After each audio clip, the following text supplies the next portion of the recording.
আসসালামু আলাইকুম। আমরা এখন এক্সকেভেটর আপনার কাজ করতেছি হাইড্রোলিক সিস্টেমের। তো বাল্বগুলো এখন পরিষ্কার করে লাগাচ্ছি। সমস্যাটা হলো এই গাড়িটা প্রচুর পরিমাণ লোড নিয়ে গাড়িটা বন্ধ হয়ে যেত, কালা ধোঁয়া মারতো। এই বাল্বগুলোতে যখন ময়লা থাকে তখন প্রেসার অতিরিক্ত ধরে রাখে, তখন আপনার হাইড্রোলিক পাম্পটা আপনার প্রচুর পরিমাণ জ্যাম হয়ে আপনার ইঞ্জিনের উপরে লোড নেয়, তখন কালা ধোঁয়া মারে। তখন আপনারা বুঝতে পারবেন যে এই বাল্বগুলো হয়তো জাম হয়ে গেছে। আর হাইড্রোলিকগুলো আপনারা চেঞ্জ করে দিবেন, কেননা অনেক দীর্ঘদিন হাইড্রোলিক থাকলে হাইড্রোলিকে আঁশ থাকে, এমনকি বালু থাকে। ঠিক আছে, আপনারা হাইড্রোলিকগুলো পরিষ্কার করে দিন, নিয়মিত সার্ভিসটা করবেন, দেখবেন আর এরকম সমস্যা ভুক্তভোগী হবেন না। কিন্তু এই গাড়িটা আপনার অনেক দিন ধরে হাইড্রোলিক চেঞ্জ। আমাদের চ্যানেলটা সাবস্ক্রাইব করবেন, আর ভিডিওটা শেয়ার করবেন, লাইক করবেন, কমেন্ট করবেন, আর আমাদের পাশে থাকবেন। আসসালামু আলাইকুম। আমরা এখন এক্সকেভেটর আপনার কাজ করতেছি হাইড্রোলিক সিস্টেমের।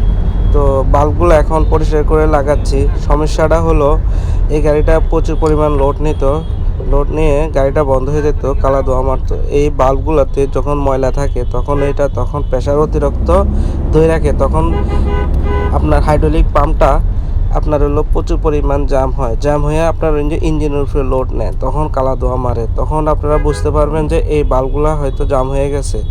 আর হাইড্রোলিকগুলো আপনারা চেঞ্জ করে দিবেন, কেননা অনেক দীর্ঘদিন হাইড্রোলিক থাকলে হাইড্রোলিকে আঁশ থাকে, এমনকি বালু থাকে।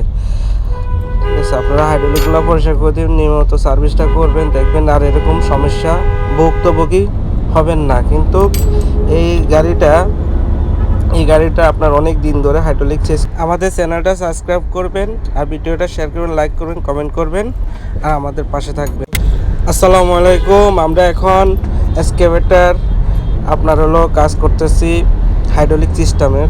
তো বাল্বগুলো এখন পরিষ্কার করে লাগাচ্ছি। সমস্যাটা হলো এই গাড়িটা প্রচুর পরিমাণ লোড নিয়ে গাড়িটা বন্ধ হয়ে যেত, কালা ধোঁয়া মারতো। এই বাল্বগুলোতে যখন ময়লা থাকে তখন প্রেসার অতিরিক্ত ধরে রাখে, তখন আপনার হাইড্রোলিক পাম্পটা আপনার প্রচুর পরিমাণ জ্যাম হয়ে আপনার ইঞ্জিনের উপরে লোড নেয়, তখন কালা ধোঁয়া মারে। তখন আপনারা বুঝতে পারবেন যে এই বাল্বগুলো হয়তো জাম হয়ে গেছে।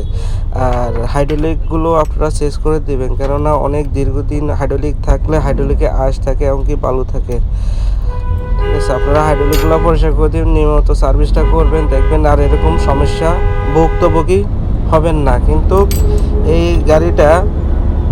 গাড়িটা আপনার অনেক দিন ধরে হাইড্রোলিক চেঞ্জ। আমাদের চ্যানেলটা সাবস্ক্রাইব করবেন, আর ভিডিওটা শেয়ার করবেন, লাইক করবেন, কমেন্ট করবেন।